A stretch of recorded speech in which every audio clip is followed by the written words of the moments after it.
¿Está ella? ¿Está en condiciones de poder saludarla? Vamos a hablar con un economista que la relación que yo tengo con Noemí no es personal, porque en ningún momento nos hemos dado un beso ni la mano, pero yo la considero una amiga y una referente porque hace muchos años que la entrevisto. Ella es docente, es investigadora universitaria y tiene libros muy importantes de la historia de la Argentina con el organismo de crédito más importante de Occidente, que es el Fondo Monetario Internacional. Y además de eso, es docente de la Facultad de Ciencias Económicas en materias que tienen que ver con la historia económica y social de la República Argentina. Ella es Noemí Brenta y la saludo después de algunos meses aquí en Paso a Valores. ¿Qué tal, Noemí? Buen día. ¿Cómo te va? Marcelo Aymar. Hola Marcelo, buen día. Bueno, yo también te considero un amigo, pese como decís que no hemos tenido otros intercambios más que estas entrevistas, algunas conversaciones telefónicas, pero me alegro y te agradezco que me llames y todo lo Gen- demás. Genial, Noemí. Como soy un buen amigo, entonces, te voy a Ujú. meter en un brete.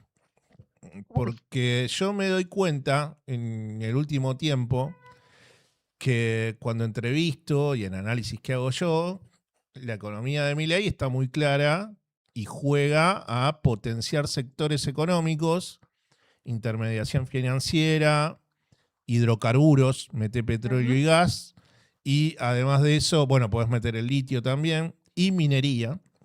Sí. Pero estaría dentro de la bolsa de hidrocarburos con intermediación financiera y la agroindustria. Pero la Sí, agroindustria para los sectores más beneficiosos, no para Federación Agraria, sí, sino no para los para, chacareros, sino para sí, los tope de gama, terratenientes, los traer. tope de gama, Cargill, Cofco. Exacto. Ahora, desde hace un tiempo, lo que yo noto es que en el próximo gobierno, porque Milei no lo va a hacer, porque Milei, su idea económica es potenciar esos sectores y dejar de lado los sectores que emplean mayor cantidad de argentinos o de personas que habitan este país, que es el comercio, la construcción, volver a reactivar la obra pública y otros Las sectores, pymes. lo textil. Bueno, yo creo que Milei eso no lo va a hacer porque está jugado a que esos sectores que te decía primigeniamente se van a potenciar y los otros, que son los que más emplean argentinos, están en caída porque no hay un apoyo a el mercado interno. Entonces la pregunta, y por eso te decía que te voy a meter en un brete, es, en la próxima administración, ¿cómo va a ser un gobierno que yo estoy haciendo todo lo posible para que no sea mi ley? ¿Cómo haría un próximo gobierno, desde tu mirada económica, para que esos sectores que mi ley potencia sigan generando riqueza, que le va a hacer muy bien al Estado argentino, pero no generan empleo en masa? ¿Cómo haces entonces para que esa economía, la otra, el comercio, la construcción, volver a la obra pública, vuelva a no tener o no mostrar la caída de números de empleabilidad que tiene hoy en día? ¿Qué se te imagina como economista cuando pensás ya la próxima administración en el 27 en adelante? Porque eso es algo que hay que solucionar, Noemí. Por eso te decía que es una pregunta que no Sí, puedo claro, soslayar. sí, sí, sí, sí, claro. Mirá, vos sabés que yo estoy en el Foro de Economía, formo parte del Foro de Economía y Trabajo. Y Mm, esta semana sacamos un documento sobre la reforma tributaria necesaria. Es decir, cuando vos me metés en este brete de qué podría ser un próximo gobierno que no fuera ni el de Milei ni el de las corporaciones tecnológicas, ¿no? Que controlan la mente de las personas porque te tienen todo el día en las redes y te van modelando para que votes estas alternativas antidemocráticas. Pensemos que eso no triunfa y que triunfa un gobierno más cercano a las cuestiones, la cuestión nacional, la cuestión social, y que quiere reactivar y redistribuir. mm, El, lo clásico en economía, ¿qué decimos los economistas? Bueno, política fiscal es lo que puede hacer el gobierno desde la recaudación de impuestos y desde el gasto público, ¿no? En política fiscal y política monetaria. Lo que puede hacer un gobierno con la tasa de interés, con el crédito, con instrumentos financieros, con el mercado de capitales, todo eso, ¿no? mm. Con esas dos cosas, fiscal monetario eh, es la base de cualquier política económica, Sí. bueno o mala. Entonces, tengo muy fresco y además como una condición necesaria que hay que hacer una reforma tributaria. Pero ¿hacia Hay dónde que apunta? financiar de Pero, alguna manera la expansión, la redistribución. Hay que tener recursos no, en eso para estamos de eso. acuerdo. Hay que hacer una reforma tributaria y no la que plantea Milei, que creo que no va a llegar a ser porque él se plantea reforma laboral, reforma previsional y reforma No, claro, tributaria. no una Y, reforma a- tributaria progresiva, cobrarle más a los ricos mm. y ¿Y en qué, alivianar la carga fiscal sobre el resto, el y en qué IVA, ¿no? impuestos? ¿En qué impuestos irías?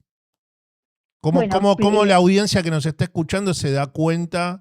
Porque, ¿qué harías? ¿Incrementarías el IVA y bajarías el IVA para algunos no, no, no. productos? ¿No lo tocarías el El IVA? IVA no, el IVA es un impuesto muy regresivo, Mm, que cualquiera que compre algo está pagando IVA y los sectores de menores ingresos pagan una proporción de ingreso mayor que claro. la de los sectores de altos ingresos. Mm, Entonces, el IVA es un impuesto indirecto que las empresas pueden trasladar, de hecho lo hacen y está hecho para eso, pueden trasladar al consumidor final.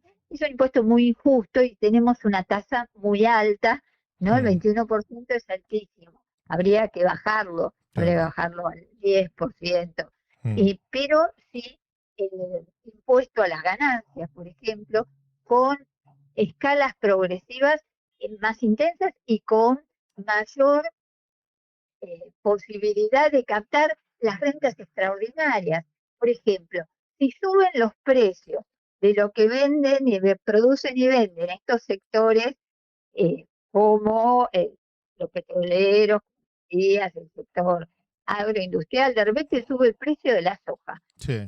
Y eso afecta si se deja trasladar el precio internacional al precio interno, como hacen estos gobiernos librecambistas liberales, o Mm, lo que sea, y aumenta también el precio de los alimentos adentro. Ahí lo que habría que hacer es, a través de ese componente impositivo que son los derechos de exportación o de algún otro dispositivo que se invente, mm, captar esa renta extraordinaria, porque el, esa cadena productiva se beneficia de algo en lo que no hizo lo más mínimo para obtenerlo. Si aumenta el precio internacional de 300, de 200 a 500 mm, por una circunstancia contingente, mm, bueno, ¿por qué todos nosotros del resto tenemos que pagarlo? ¿Y por qué ellos pueden captar toda esa crema? Eso, por ejemplo, son impuestos que sería muy justo mm. establecer para estabilizar, por un lado, los precios internos, es decir, son mecanismos antiinflacionarios, y para allegar al fisco recursos sin perjudicar la distribución de ningún sector Mm. en ese caso. Un impuesto a renta extraordinaria, como hizo Máximo Kirchner en algún momento cuando fue el tema de la pandemia. Bueno, eso sí eso fue un impuesto para financiar determinada coyuntura, ¿no? Determinada necesidad. Mm. Eso, la otra Bueno, de cuestión, ahí salió parte del dinero del eliminar el, gasoducto. De ahí salió parte del dinero del gasoducto, Noemí, ¿te claro, acordás? claro, Mm, otra cuestión, eliminar el gasto tributario. mm, Es decir, hay sectores que se benefician del gasto tributario, son los impuestos que no pagan mm, determinados sectores, determinadas empresas, que son entre 2 y 3% del Producto Bruto. mm. Por Exenciones ejemplo, impositivas, digamos. claro, eliminar Mm, las exenciones impositivas, por ejemplo, a todo lo que es eh, el sector financiero digital, mm, claro. que son importantes, eso como gasto del Estado, es decir, como impuestos que no percibe. Como ves, hay cuestiones que son muy de detalle y que no se Sí, pero bueno, discuten abiertamente. para referenciarlo sería que se le bajen las exenciones impositivas a Migoya de Globan y a Galperín de Exactamente. Mercado Libre, que están en Claro. Yao Yao. Digamos lo que están ahora en Bariloche. Eh, Bueno, claro. Y mm, también les cuestiono eliminar las exenciones sobre las rentas financieras. mm. Eh, Pero no me quiero colgar ahí porque te quiero aprovechar para otros temas.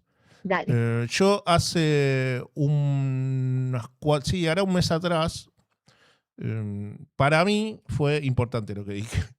Pero bueno, después cortamos un short y no tuvo como mucha relevancia. Pero para mí ese día fue importante. Son esos días que venís acá, haces el programa y decís, che, me la voy a jugar. Y yo lo que dije fue que tanto en abril, en mayo, en junio y en julio, no iba a haber una turbulencia en cuanto a devaluación. ¿Por qué? Porque en la Argentina nunca sucedió eso en estos meses, porque son los meses en donde entra la mayor cantidad de dólares al país por lo La que es cosecha gruesa. la cosecha gruesa y encima una cosecha récord, y que la Sí, Argentina nunca explotó en esos meses. Que el problema sí. lo tiene de restricción externa, digamos, de septiembre hacia fin de año. Y eso es como que un poco yo veo que se está dando. Como que realmente el otro día veía que hay 6.000 camiones yendo a los puertos de Rosario para bajar la cosecha a los puertos. Sí, Y eso le da cierta espalda a Milei, sumado de todo el sector de hidrocarburos, que es petróleo y gas, que de también, sí, antes sí, ahí sí. no se Están recibía exportando. ninguna ganancia y ahora sí.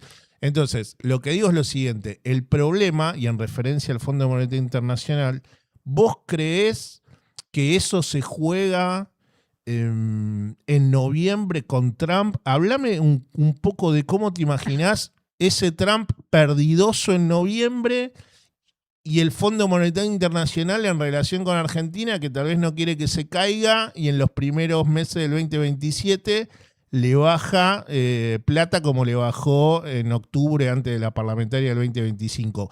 ¿Qué análisis? A ver, es futurología, Noemí, pero No, está ¿qué bien, sí, analizás en cuanto a entiendo. Vos te eso? jugaste a lo tuyo y Ujú, querés que yo me juegue a pensar qué puede hacer el Fondo Monetario eh, si Trump pierde las elecciones en noviembre, y que además, bueno, hay que ver si se puede presentar, ¿no? Pero supongamos que sí se presenta y pierde o no se presenta. Y no, pero igual son queda parlamentarias, son Pato parlamentarias. Rengo. Claro. Claro, claro, claro. Sí, sí, Sí, Maga se va a porque fueron presentar, o en el sea. 25 él asumió, o sea que en el 29 son las nuevas presidenciales, ya viene perdiendo las, Sí, todas sí, las las municipales, todo eso las legislativas y viene. ahora las Sí. regionales, sí, las viene Mm, perdiendo.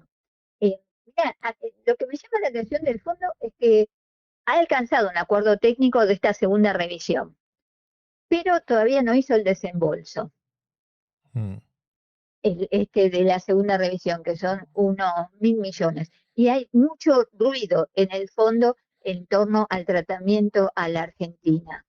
mm. Pero es cierto que la presión de Trump y de todo su apoyo al gobierno, a este gobierno argentino, es real y que es probable que no lo dejen caer.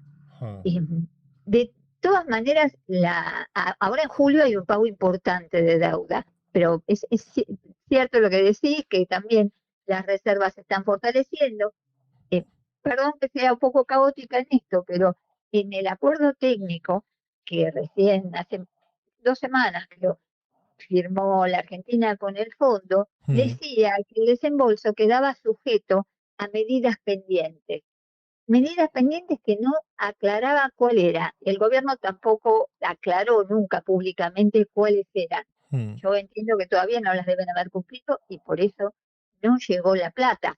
claro. No llegaron esos casi 1.000 millones de dólares que estamos esperando. Mm. Ahora, ¿por qué pensarías que el fondo dejaría caer a la Argentina en el caso de que le vaya mal a Trump No, yo creo que no, en ¿eh? Yo creo que de noviembre? ninguna No, manera lo va a dejar caer el no, fondo a la yo no, Argentina. no pienso exactamente. Pienso exactamente eso, porque me parece que acá hay una estrategia de Estados Unidos que va más allá de Trump. Viste que hace poco declaró el gobierno norteamericano que su zona de influencia ahora llega hasta el Ecuador Sí. y convocó una reunión para hacer el escudo de las Américas, donde hay involucramiento militar y está volcándose cada vez más sobre América Latina, que ellos le Mm, llaman el hemisferio occidental, agarrándose cada vez más para tratar de que China no entre o baje su influencia Mm. y tener bajo control nuestros recursos naturales, Sí. nuestras ideas, nuestros datos, que hoy es un recurso importantísimo. Creo que hoy tenemos que considerar y que habría que hacer algo más para fortalecer que los datos no salgan, los datos estratégicos no salgan Mm. del país. Entonces creo que Argentina forma junto con América Latina, dentro de América Latina, un pilar, porque América Latina está dividida, no es homogénea Mm. ideológicamente hoy. Y ese pilar no lo van a dejar caer. Mm. Entonces creo que sí, que nos van a seguir apoyando y que por el otro lado eso también dificulta el acceso a los mercados voluntarios de deuda, porque en la Mm. medida que le debamos más a los organismos internacionales con los que no podemos defaultear, va a ser más difícil pagarle a los Claro, porque es acreedores un prestamista del sector prioritario, privado. es un prestamista prioritario el fondo. Le tenés que Claro, pagar primero a ese, ellos y después deuda, digamos, privada, ¿no? el fondo, el BID, Mm. el Banco Mundial, Mm. la CAF, Sí. todos esos, sí, cada vez les debemos más porque justamente nos dan dólares cuando Mm. necesitamos para pagar las deudas, para atender los Mm. intereses, el capital. Entonces, Noemí, me parece que a pesar que no nos atiendan, es un embudo. Noemí, y la última pregunta tiene que ver con un poco lo que yo te decía cuando estaba haciendo este análisis. Yo creo que en estos meses no va a haber una turbulencia de decir, che, va a haber una devaluación, porque era lo que te explicaba del sector agroindustrial y lo que siempre pasó en la Argentina en el primer semestre, que siempre, en cuanto a lo que se llama restricción externa, Hay una estacionalidad. los primeros 6 meses son mejores que los últimos 6 meses, ¿no? Sí, sí, sí. Pero ¿cómo ves este 2026 para Milei? ¿Cómo lo ves transitar económicamente? ¿Va a seguir habiendo despidos ya no tanto por goteo, sino más masivos? ¿Cómo crees que se va a Eso dicen parar? las empresas, Mm. ¿no? Hace poco leí una encuesta que las empresas dicen que no van a tomar más personal y que van a seguir haciendo despidos. Incluso las petroleras no dicen que van a seguir haciendo despidos, pero eh, en Neuquén están diciendo no vengan más para acá porque no hay trabajo. Son los sectores promovidos, no son Sí. intensivos en la generación de empleo. Entonces me parece que lo que queda de 2026 va a ser conflictivo económicamente y socialmente, Mm. porque cada vez cierran más empresas, porque los ingresos de los sectores fijos, ¿no? Con ingresos fijos, trabajadores, jubilados, aumentan con cuentagotas menos que la inflación, y por el otro lado la inflación está, que se ajena a los ingresos, está alimentada también por las políticas económicas. Mm. Por eso los aumentos tarifarios, por las privatizaciones que requieren tarifas altas Mm. y después hacen lo que quieren con los precios. Entonces me parece que el segundo Mm. que lo que queda de 2026 va a ser complicado. Por ahí, y los pagos de deuda también, ¿El de que julio de está cuánto de es? 4.500 en julio, eso a los Cuatro mil acreedores quinientos en privados, julio. Mm. 4.500 en Ah. julio, al fondo hay que seguir pagándole ya, Mm. le debemos todavía como 2.000 de Mm. intereses este año, todavía el La, pago del ulti- capital este año es chico, pero la última vez que hablamos, nadie hacía el paralelismo todavía de el modelo de Toto Caputo y de Milei, por arriba de Toto Caputo, tiene que ver con Martínez Dios. Yo igualito. a la primera persona que escuché decir eso fue a vos. Así, Está bien que vos no lo digas, pero vos como historiadora económica y con los es libros lo que mismo. sacaste y todo eso, yo fui la primera economista que en esa nota que me diste a comienzo del año pasado, no sé cuándo fue, hace un par de años, fue la primera que me dijiste, che, esto que están haciendo en el gobierno de Milei es Martínez Dios puro. Para finalizar, decine a la audiencia cuál fue el final del plan de Martínez Dios. Fue la quiebra de los bancos en los 80, una economía especulativa, desindustrialización y sobreendeudamiento, ajuste permanente, pobreza estructural del 5% de pobreza, pasamos al 25-30%, y desnacionalización de la economía, fue un desastre. ¿Y eso en qué año fue? Bueno, Martínez Dios comenzó la dictadura en 1976. Martínez Dios salió del Ministerio de Economía en 1981, comienzo en marzo, creo, de 1981, y ahí ya había dejado al país endeudado, desindustrializado, en pleno ajuste. ¿No? El 81 fue el año del ajuste, el 80 todavía fue un año de plata dulce, la película. Sí. Había dólares baratos, el 81 pleno ajuste, ya no estaba Martínez Dios, pero estaban las consecuencias del plan.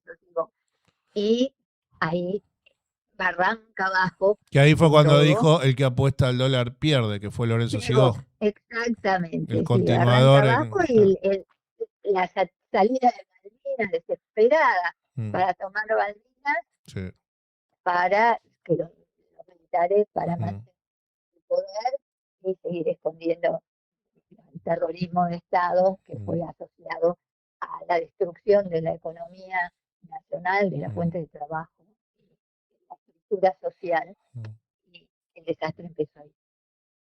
Te mando un beso, Noemí. Gracias de nuevo.